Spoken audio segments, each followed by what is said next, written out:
అందరికీ వందనాలండి. రండి మనం ఈరోజు 7వ కీర్తన చదువుకుందాం. యెహోవా నా దేవా, నేను నీ శరణు చొచ్చియున్నాను. నన్ను తరుమువారి చేతిలో నుండి నన్ను తప్పించుము. నన్ను తప్పించువాడెవడనూ లేకపోగా వారు సింహం వలె ముక్కలుగా చీల్చివేయకుండా నన్ను తప్పించుము.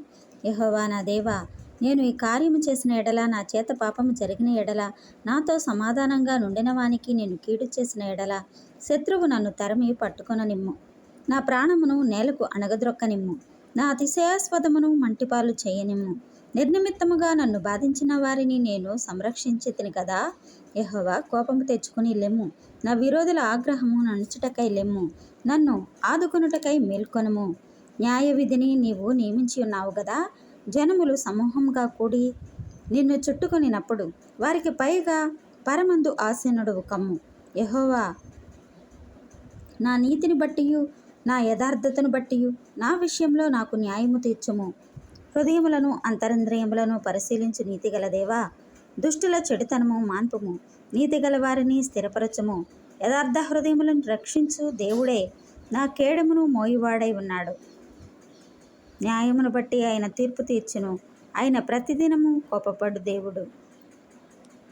ఒకడును మళ్ళని ఎడల ఆయన తన ఖడ్గమును పదును పెట్టును.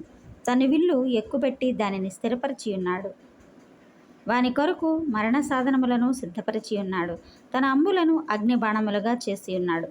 పాపమును కనుటకు వాడు ప్రసవవేదన పడుచున్నాడు. చేటును గర్భమున ధరించిన వాడై అబద్ధములను కనియున్నాడు. వాడు గుంట త్రవ్వి దానిని లోతు చేసి ఉన్నాడు. తాను త్రవ్విన గుంటలో తానే పడిపోయాను. వాడు తలంచిన చెట్టు వాని నెత్తి మీదకే వచ్చును. వాడు యోచించిన బలాత్కారము వాని నడిమెత్తి మీదనే పడును. యెహోవా న్యాయము విధించువాడని నేను ఆయనకు కృతజ్ఞతాస్తుతులు చెల్లించెదను.